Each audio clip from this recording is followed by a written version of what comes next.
എല്ലാ സഹോദരങ്ങൾക്കും നമ്മുടെ യൂട്യൂബ് ചാനലിലേക്ക് സ്വാഗതം. വീഡിയോയിലേക്ക് പോകുന്നതിന് മുമ്പ് നമ്മുടെ ചാനൽ ഇതുവരെ സബ്സ്ക്രൈബ് ചെയ്തിട്ടില്ലാത്ത ആളുകളൊക്കെ ഉണ്ടെങ്കിൽ ഒന്ന് സബ്സ്ക്രൈബ് ചെയ്ത് സപ്പോർട്ട് ചെയ്തേക്കണേ. അതുപോലെ തന്നെ വീഡിയോയ്ക്ക് ഹൈപ്പ് ഉണ്ടെങ്കിൽ ഹൈപ്പ് കൂടി തരണം. അപ്പോൾ നമുക്ക് സീതത്തോട് ദീപ്തിയെ നമുക്ക് എല്ലാവർക്കും അറിയാം, ഞങ്ങൾ ഇങ്ങനെയൊക്കെയാണ് എന്ന് പറയുന്ന ആ ഒരു യൂട്യൂബ് ചാനലിലേക്കൊക്കെ അറിയാവുന്നതാണ് പുള്ളിക്കാരത്തി.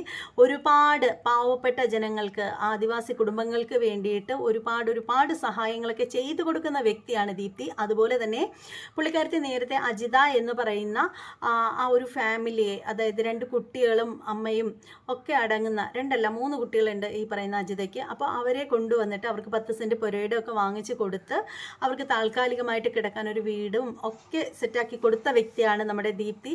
ഇതിനു മുമ്പ് വളരെ സന്തോഷമായിട്ട് ദീപ്തി വന്നിട്ട് ഒരു കാര്യം പറഞ്ഞിട്ടുണ്ടായിരുന്നു, പുള്ളിക്കാരത്തി പ്രഗ്നൻ്റ് ആണ് എന്നൊക്കെ പറഞ്ഞിട്ട്. അതൊക്കെ കുറേ കഴിഞ്ഞപ്പോഴത്തേക്ക് ആ ഒരു കുഞ്ഞിനെ നഷ്ടപ്പെട്ടു എന്ന് പറഞ്ഞിട്ട് വളരെ സങ്കടത്തോടു കൂടി നമ്മുടെ മുന്നിലേക്ക് വന്ന് കരഞ്ഞു പറയുന്ന ദീപ്തിയെ കൂടി നമ്മൾ കണ്ടതാണ്. അപ്പോൾ അതുപോലെ തന്നെ കാടിൻ്റെ മകളായ നമ്മുടെ അജിതയുടെ ഇളയ കുട്ടിയെ സ്വന്തം കുഞ്ഞിനെ പോലെ കൊണ്ടുവന്ന് സ്വന്തം വീട്ടിൽ കൊണ്ടുവന്ന് നോക്കുകയും അതിന് വേണ്ടുന്ന പരിചരണങ്ങളൊക്കെ കൊടുക്കുകയൊക്കെ ചെയ്തിട്ടുണ്ടായിരുന്നു. എന്നിട്ട് പുള്ളിക്കാരത്തി ആ കുട്ടിയുമായിട്ടുള്ള വീഡിയോസുകളൊക്കെ എടുത്ത് ഓരോ ദിവസവും പോസ്റ്റ് ചെയ്യുന്നുണ്ടായിരുന്നു.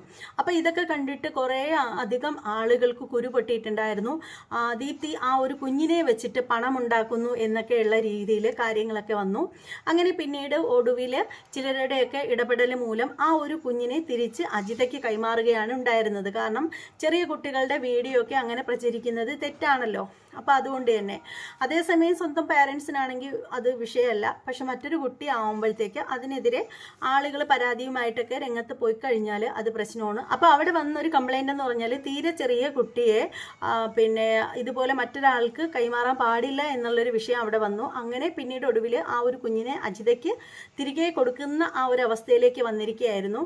അപ്പോൾ എന്തായാലും അതിന് ശേഷമാണ് ഇവരെയൊക്കെ കൂട്ടി ദീപ്തി തിരിച്ച് അവരുടെ താമസ സ്ഥലത്തിനടുത്തേക്ക് വന്നതും പിന്നീട് അവർക്ക് താമസിക്കാനായിട്ട് ഒരു അത്യാവശ്യം നല്ല ഒരു ഷെഡെന്ന് പറയാൻ പറ്റില്ല, ഇഷ്ടികകൾ കൊണ്ടുണ്ടാക്കിയതല്ലെങ്കിൽ പോലും അത്യാവശ്യം എല്ലാ സൗകര്യത്തോടു കൂടി ഒരു ചെറിയൊരു വീട് സെറ്റാക്കി കൊടുത്തിട്ടുണ്ടായിരുന്നു. അങ്ങനെ ഇരിക്കുമ്പോഴാണ് ഇവർക്ക് പിന്നീട് പുരയിടമൊക്കെ വാങ്ങിച്ചു കൊടുത്തു. അതുപോലെ തന്നെ പഞ്ചായത്തിൽ നിന്നും ഈ അജിതയ്ക്കും കുഞ്ഞുങ്ങൾക്കും ഒക്കെ വീട് അങ്ങനെയൊക്കെയുള്ള സംഭവങ്ങളൊക്കെ കിട്ടാൻ വേണ്ട കാര്യങ്ങളൊക്കെ പുള്ളിക്കാരത്തി ചെയ്യും എന്നൊക്കെയാണ് പറഞ്ഞിട്ടുണ്ടായിരുന്നത്. അവരുടെ ആ ഒരു കാസ്റ്റ് വെച്ചിട്ട് അവർക്ക് പഞ്ചായത്തിൽ നിന്നും ആനുകൂല്യങ്ങളൊക്കെ കിട്ടും. അങ്ങനെ അവർക്ക് വീട് ആവും എന്നുള്ള ആ ഒരു കാര്യത്തിൽ വളരെ സന്തോഷമുണ്ട്. അപ്പോൾ ആ ഒരു വിഷയം അവിടെ നിൽക്കട്ടെ. അപ്പോൾ നല്ല മധുരമുള്ള ഒരു വാർത്തയുമായിട്ടാണ് ദീപ്തി വീണ്ടും വന്നിരിക്കുന്നത്. സംഭവം എന്താണെന്ന് വെച്ചാൽ ദീപ്തി അമ്മയാണ് എന്നുള്ളൊരു വാർത്തയാണ് ദീപ്തി ജനങ്ങളിലേക്ക് എത്തിക്കുന്നത്. അപ്പോൾ നമുക്ക് എല്ലാവർക്കും അറിയാം, സോഷ്യൽ മീഡിയയിൽ ഫാമിലി വീഡിയോ ഒക്കെ ചെയ്യുന്ന ആളുകൾക്ക് പ്രഗ്നൻ്റ് ഒക്കെ ആയി കഴിയുമ്പോഴത്തേക്ക് ശരിക്കും അവർക്ക് ഡെലിവറി കഴിയുന്നത് വരെ ശരിക്കും അവരുടെ വീഡിയോ ഒക്കെ എന്ന് വെച്ചാൽ ഭയങ്കരമായിട്ട് വൈറലാവും. കാരണം ഓരോ ദിവസവുമുള്ള അവരുടെ വീഡിയോസുകൾ കാണാൻ വേണ്ടിയിട്ട്, അവരുടെ വിശേഷങ്ങൾ അറിയാൻ വേണ്ടിയിട്ട്, അവർ പുറത്ത് പോകുന്നതിൻ്റെ വീഡിയോ, അതുപോലെ ഫുഡ് കഴിക്കുന്നതിൻ്റെ വീഡിയോ, കൂടുതലൊന്നും പറയണ്ടല്ലോ, ഒമിറ്റിങ്ങിൻ്റെ വീഡിയോ വരെ കാണാൻ വേണ്ടിയിട്ട് ആളുകൾ, അവരുടെ പ്രേക്ഷകരിങ്ങനെ കട്ട വെയിറ്റിങ്ങിലായിരിക്കും. അപ്പോൾ എന്തായാലും ദീപ്തിക്ക് ഇങ്ങനെ ഒരു വിശേഷമുണ്ട് എന്നുള്ള കാര്യം നമുക്ക് അറിയാൻ സാധിച്ചതിൽ വളരെ സന്തോഷം.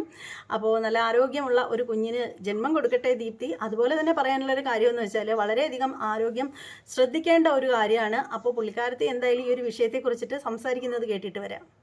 കുറേ ദിവസമായി വീഡിയോസ് ഒന്നും ഇല്ലായിരുന്നു. അപ്പോൾ നിങ്ങൾ തമ്പനിയിൽ കണ്ടതുപോലെ തന്നെ പ്രഗ്നൻസി പോസിറ്റീവായിട്ട് ഭയങ്കര സന്തോഷമായിരുന്നു. അതായത് ഈ മാസം വരുന്ന എൻ്റെ പിറന്നാളിൻ്റെ തലേന്ന് ഇതുപോലെ എനിക്ക് ഭയങ്കര ശാരീരിക ബുദ്ധിമുട്ടൊക്കെ തോന്നി. അപ്പോൾ നമ്മൾ 2 തവണ IUI ചെയ്തതാണ്. IUI ചെയ്തിട്ട് നെഗറ്റീവ് റിസൾട്ട് വന്നപ്പോൾ ഇങ്ങനെ ഇപ്പോൾ ട്രീറ്റ്മെൻറ്റ് ഒന്നും വേണ്ട, കുറച്ചുകൂടെ കഴിഞ്ഞിട്ട് സാമ്പത്തികമൊക്കെ ശരിയായിട്ട് നമുക്ക് ഡയറക്റ്റ് IVF ചെയ്യാനൊരു പ്ലാൻ ആയതുകൊണ്ട് മരുന്നെല്ലാം നിർത്തി. ഒരു 1.5 മാസത്തോളം നമ്മൾ മരുന്നൊന്നും കഴിച്ചിട്ടൊന്നുമില്ലായിരുന്നു. അതുകൊണ്ട് പ്രഗ്നൻസി എക്സ്പെക്ട് ചെയ്യുന്നതില്ലായിരുന്നു. അപ്പോൾ ഞാൻ മലേഷ്യയിലൊക്കെ പോയി എല്ലാം കറങ്ങിയപ്പോൾ അറിയത്തില്ലായിരുന്നു പ്രഗ്നൻ്റ് ആയിരുന്നുള്ള അറിയത്തില്ലായിരുന്നു. അന്ന് അജിതയൊക്കെ കുള്ളി കെട്ടാൻ പോയില്ലേ, അവിടെ പോകുമ്പോഴും അറിയത്തില്ലായിരുന്നു. അപ്പോൾ എനിക്ക് നോർമൽ ഇറഗുലർ പീരീഡ്സ് ആയതുകൊണ്ട് അങ്ങനെ സംശയമൊന്നുമില്ലായിരുന്നു. പക്ഷേ പിറന്നാളിൻ്റെ തലേന്ന് കേട്ടപ്പോഴേക്ക് എനിക്ക് എന്തോ ഒരു ഡൗട്ട് പോലെയൊക്കെ തോന്നിയിട്ട് പിന്നെ യൂറിൻ ടെസ്റ്റ് ചെയ്തപ്പോൾ ഒരു മങ്ങിയ വരെ പോലെ അറിയാലോ, യൂറിൻ ടെസ്റ്റ് ചെയ്തപ്പോൾ ഫെയിൻ ലൈനാണ് കാണിച്ചത്. പക്ഷേ എനിക്ക് ഇതിന് മുന്നേ നമ്മൾ ചെയ്ത് നോക്കുമ്പോൾ അങ്ങനെയൊന്നും വരവ് ഇല്ല. അപ്പോൾ നമുക്കൊരു ഡൗട്ട് ഉണ്ടായിരുന്നു. എനിക്ക് നല്ല ഉറപ്പുണ്ടായിരുന്നു പ്രഗ്നൻസി. കാരണം എനിക്ക് ശാരീരികമായിട്ട് പല ബുദ്ധിമുട്ടുകളായി തുടങ്ങിയിട്ടുണ്ടായിരുന്നു. പക്ഷേ നമ്മളിവിടെ അടുത്തൊന്നും പറഞ്ഞൊന്നുമില്ല. ഞാൻ അടുത്ത് കുഞ്ഞു പറഞ്ഞാൽ അത് ടെസ്റ്റ് ചെയ്ത ഡിവൈസ് ചിലപ്പോൾ എന്തെങ്കിലും മിസ്റ്റേക്ക് ആയിരിക്കും. അതുകൊണ്ടാണ് തെളിഞ്ഞ വരെയല്ലോ വന്നേ. അപ്പോൾ നമ്മൾ ഇവിടെ തന്നെ ബ്ലഡ് ടെസ്റ്റിന് കൊടുത്തു. പക്ഷേ ബ്ലഡ് ടെസ്റ്റ് കൊടുത്താൽ പിറ്റേ ദിവസം റിസൾട്ട് കിട്ടത്തുള്ളൂ. അന്നേരം താഴെ ഇവർ എനിക്ക് പിറന്നാളും രാത്രി 12 മണിക്ക് കേക്കൊക്കെ കട്ടിയാൻ വേണ്ടിയിട്ട് എല്ലാം റെഡിയാക്കിയിട്ട് എന്നെ മേളിൽ റൂമിലേക്ക് വിളിക്കാൻ വന്നപ്പോൾ ഞാനിവിടെ വയറ് കെട്ടിപ്പിടിച്ച് ഭയങ്കര കരച്ചിലായിട്ട് കിടക്കുക. കാരണം എനിക്ക് അപ്പോഴത്തേക്ക് ഭയങ്കരമായിട്ട് വയറുവേദന കൂടി ഹോസ്പിറ്റലിൽ കൊണ്ടുപോയി. ഹോസ്പിറ്റലിൽ ചെന്ന് കഴിഞ്ഞപ്പോഴത്തേക്ക് നല്ല ഡോക്ടറാണ്. പക്ഷേ ചില കാരണങ്ങൾ കൊണ്ട്, ബാക്കിയുള്ള ചുറ്റുപാടുള്ള കാരണങ്ങൾ കൊണ്ട് ഒരു ദിവസം കൊണ്ട് ഞാൻ മടുത്തെന്ന് പറഞ്ഞാൽ എനിക്ക് ശാരീരിക ബുദ്ധിമുട്ടും എന്തൊക്കെ എനിക്ക് എങ്ങനെയെങ്കിലും വീട്ടിൽ വന്നാൽ മതി എന്ന് തോന്നില്ലായിരുന്നു. അവിടെ ചെന്ന് രാത്രി ഒരു ടെസ്റ്റ് ചെയ്ത് എമർജൻസി ടെസ്റ്റ് ചെയ്ത് കഴിഞ്ഞപ്പോഴത്തേക്ക് പ്രഗ്നൻസി പോസിറ്റീവ് ആണെന്ന് കൺഫേം ചെയ്തു. അപ്പോൾ അതിലൊരു ബീറ്റ-HCG എന്ന് പറഞ്ഞൊരു ഹോർമോൺ ഉണ്ട്, പ്രഗ്നൻസി ടൈമിലുള്ളതാണ്. അപ്പോൾ അതിൻ്റെ വാല്യൂ ഓരോ 48 മണിക്കൂറിലും ഡബിൾ ആണ്. അപ്പോൾ എനിക്ക് ടെസ്റ്റ് ചെയ്ത സമയത്ത് അപ്പോൾ പ്രഗ്നൻസി പോസിറ്റീവിനുള്ള വാല്യൂ ഉണ്ട്, പക്ഷേ കാര്യമായിട്ട് വാല്യൂ ഇല്ലായിരുന്നു. അപ്പോൾ ഡോക്ടർക്ക് ഒരു ഡൗട്ട് ഉണ്ടായിരുന്നത് ഹെൽത്തി പ്രഗ്നൻസി ആണെന്നുള്ളത്. അപ്പോൾ 48 മണിക്കൂർ കഴിഞ്ഞിട്ട് ടെസ്റ്റ് ചെയ്യാൻ പറഞ്ഞു. അങ്ങനെ ഞങ്ങൾ പിറ്റേന്ന് തിരിച്ചിങ്ങ് പോകുന്നു. അപ്പോൾ പെരുന്നാളിൽ തന്നെ പ്രഗ്നൻസി ആണെന്ന് അറിഞ്ഞ ഒരു സന്തോഷം. പിന്നെ ഇവിടെ എല്ലാവരും സ്വിച്ചിട്ട പോലെ അങ്ങ് മാറി. അതായത് സാധാരണ നമ്മൾ വീഡിയോസൊക്കെ കാണില്ലേ, നമ്മൾ സർപ്രൈസ് ആയിട്ട് പ്രഗ്നൻസി ഒക്കെ റിവീൽ ചെയ്യുക, അങ്ങനെ ഒന്നും ഇല്ലായിരുന്നു. അതൊന്നും സത്യം പറഞ്ഞാൽ റിയാലിറ്റിയിൽ അങ്ങനെ ഒരു സംഭവം ഇല്ലെന്ന് എനിക്ക് മനസ്സിലായി. നമ്മൾ മിക്കപ്പോഴും കാണില്ല, പ്രഗ്നൻസി പോയി ടെസ്റ്റ് ചെയ്യുന്നു, വന്ന് കുറേ കിടക്കുന്ന ഹസ്ബൻഡിനെ വിളിക്കുന്നു, ബാക്കി വീട്ടിലുള്ളവർക്കൊക്കെ നമ്മളിങ്ങനെ ഗിഫ്റ്റായിട്ടും പാക്കായിട്ടൊക്കെ നമ്മളിങ്ങനെ റിവീൽ ചെയ്യുന്ന പോലെ. ഇത് അങ്ങനെയൊന്നുമല്ല. രാത്രി തന്നെ ആശുപത്രി കൊണ്ടുപോയി അണ്ണാണി തിരുതുരാ വിളിച്ചോണ്ടേയിരിക്കുക, കുഞ്ഞാവിനെ വിളിച്ചോണ്ടിരിക്കുക. എൻ്റെ ഫോണില്ല. അങ്ങനെ കുഞ്ഞാവിനെ വിളിച്ച് കുറേ ആയപ്പോഴത്തേക്ക് കുഞ്ഞാവ് പറഞ്ഞത് പ്രഗ്നൻസി പോസിറ്റീവ് ഇങ്ങനെ ഒരു ഡൗട്ട് അവർ പറയുന്നുണ്ട്. ടെസ്റ്റ് ചെയ്യുന്നതിന് മുന്നേ ഡോക്ടറുടെ ഡൗട്ട് പോലെ പറഞ്ഞു. കാരണം യൂറിൻ ടെസ്റ്റിൽ ഇങ്ങനെ വന്നല്ലോ. അപ്പോൾ നിമിഷം നേരം കൊണ്ടാണ് പാതിരാത്രി എല്ലാവരും വിളിച്ചു പറഞ്ഞു. അമ്മനെ വിളിച്ചു പറഞ്ഞു, സുലുമ്മേ, അച്ചാച്ചി, അങ്ങനെ ഓൾറെഡി സർപ്രൈസ് ഒക്കെ വിളിച്ചു. അങ്ങനെ എല്ലാവരും വിളിച്ചു പറഞ്ഞു. അപ്പോൾ തന്നെ തൊടുപുഴയിലാണ് ഇപ്പോൾ പഠിക്കുന്നത്. അപ്പോൾ തന്നെ വണ്ടി കയറി പത്രത്തിലേക്ക് വീട്ടിലേക്ക് വന്ന് അങ്ങനെ എല്ലാവരും അങ്ങ് മാറി എന്ന് പറഞ്ഞാൽ എന്നോട് അങ്ങോട്ട് തിരിയരുത്, ഇങ്ങനെ തിരിയരുത്, അങ്ങനെ നിൽക്കണം, ഇത് കഴിക്കണം, അത് കഴിക്കണം. അപ്പോൾ നമ്മൾ ഏറ്റവും അടുത്ത് വേണ്ടപ്പെട്ട 1-2 പേരോട് മാത്രമേ പറഞ്ഞിട്ടുള്ളൂ. നമ്മൾ മണിയണല്ലേ ചോദിക്കുന്ന മണിയണ്ണൻ്റെ ഫാമിലി അടുത്ത് പറഞ്ഞു. അങ്ങനെ ചുരുക്കം ആൾക്കാരോട് മാത്രമേ നമ്മൾ പറഞ്ഞിട്ടുള്ളായിരുന്നു. കാരണം ഇങ്ങനെ ഒരു ഡൗട്ട് ഉള്ളതുകൊണ്ട് കുഞ്ഞാൻ്റെ വീട്ടിലൊക്കെ വിളിച്ചു പറഞ്ഞു. അങ്ങനെ മണിയൻ്റെ വൈഫ് ഇല്ലായിരുന്നു. ചേച്ചി അപ്പോൾ തന്നെ നാട്ടിൽ നിന്ന് പെട്ടെന്ന് വന്ന് കുറേ പലഹാരങ്ങളൊക്കെ ആയിട്ട് വന്നു. അപ്പോൾ ആ ഒരു ദിവസം ഞാൻ ഗർഭിണിയാണ് എന്നുള്ളൊരു ഫീൽ ഇങ്ങനെ വന്നു. അതായത് അവർ കുറേ പലഹാരങ്ങളായിട്ട് കാണാൻ വരുന്നു. എല്ലാവരുടെ അടുത്തും ഒരു ഭയം, ഒരു എക്സ്ട്രാ കെയറും എല്ലാത്തിലും.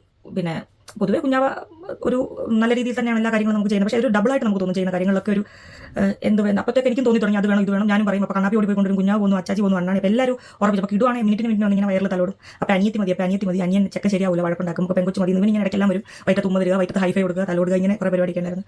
എല്ലാവരും ഭയങ്കര ഹാപ്പിയായിരുന്നു. അപ്പോൾ 48 hours കഴിഞ്ഞ് വീണ്ടും നമ്മൾ 48 മണിക്കൂർ ശേഷം വീണ്ടും റിപ്പീറ്റ് ചെയ്തപ്പോൾ വാല്യൂ ഡബിൾ ആയിട്ടില്ല, ചെറിയ രീതിയിൽ കൂടിയിട്ടുണ്ട്, പക്ഷേ വാല്യൂ ഡബിൾ ആയിട്ടില്ല. അപ്പോൾ പിന്നെ നമ്മൾ അവാർഡിൻ്റെ കാര്യത്തിന് വേണ്ടിയിട്ട് എറണാകുളത്ത് പോകേണ്ടത് കണ്ടിട്ടുണ്ടായിരുന്നു. അപ്പോൾ ഇവിടുന്ന് പോയിട്ട് നമ്മൾ 7.5 മണിക്കൂർ കൊണ്ടാണ് എറണാകുളം എത്തുന്നത്. ഞാനും കണ്ണനും കൂടെ പോയത്. കുഞ്ഞാക്ക് നേരത്തെ പോകേണ്ട കാര്യമുണ്ടായിരുന്നു. ഞാൻ കണ്ണോട് പോയിട്ട് 7.5 മണിക്കൂർ ഒരു കുഴി പോലും ചാടാണ്ട് പതുക്കും, സാധാരണ 3 മണിക്കൂറിൽ എത്തുന്ന പതുക്കെയാണ് എന്നെ അവിടെ കൊണ്ടുവന്നത്. അപ്പോൾ രാവിലെ അവാർഡ്, ഉച്ച കഴിഞ്ഞിട്ട് ഡോക്ടർ അപ്പോയിൻമെന്റ്. അപ്പോൾ പറയേണ്ട ഒരു കാര്യം എന്ന് വെച്ചാൽ ഈ ഒരു സംഭവത്തിൽ ആദ്യം ഒരു കുഞ്ഞിൻ്റെ ഒരു പ്രശ്നം ഉണ്ടായി. ഇപ്പോൾ രണ്ടാമത് ദീപ്തി പോലും ഒട്ടും പ്രതീക്ഷിക്കാതെ ഉള്ള ആ ഒരു സമയത്താണ് ഈ ഒരു കുഞ്ഞിനെ കിട്ടിയിരിക്കുന്നത്. അപ്പോൾ എന്തായാലും ഇതുപോലെ യാത്രകളൊക്കെ മാക്സിമം വേണ്ടാന്ന് വയ്ക്കുക. അതായിരിക്കും ഏറ്റവും നല്ലത്. വളരെ ഹെൽത്തി ആയിട്ടിരിക്കുക. അപ്പോൾ കൂടുതലായിട്ട് യാത്രകൾ തന്നെയാണ് പ്രശ്നം. യാത്രകൾ ഒഴിവായി വീട്ടിൽ റെസ്റ്റ് ചെയ്ത് നല്ല രീതിയിൽ ഭക്ഷണവും ശുദ്ധവായുവും ഒക്കെ ശ്വസിച്ച് അടിപൊളിയായിട്ടിരിക്കുക. നല്ല ഒരു ആരോഗ്യമുള്ള ഒരു കുഞ്ഞിന് ജന്മം കൊടുക്കുക. ഇത്രേ എനിക്ക് പറയാനുള്ളൂ. എന്തായാലും സമൂഹത്തിന് വേണ്ടിയിട്ട് നന്മകൾ ചെയ്യുന്ന ആളുകൾക്ക് ദൈവം പിന്നീട് എപ്പോഴെങ്കിലും നല്ലൊരു കൂലി കൊടുക്കും എന്നുള്ള കാര്യത്തിൻ്റെ ഒരു ഉദാഹരണം തന്നെയാണ് ദീപ്തി എന്ന് പറയുന്നത്. ആദ്യത്തെ കുഞ്ഞ് പോയപ്പോഴുണ്ടായിരുന്ന സങ്കടം നമ്മളൊക്കെ കണ്ടതാണ്. അപ്പോൾ എന്തായാലും ആ ഒരു സങ്കടത്തിന് ഇരട്ടി മധുരവുമായിട്ടാണ് ഇപ്പോൾ ദീപ്തി ഉള്ളത്. അപ്പോൾ എന്തായാലും നല്ലത് വരട്ടെ. ഇനി മറ്റൊരു വീഡിയോ ആയിട്ട് കാണാം. അതുവരെ എല്ലാവർക്കും ബായ്.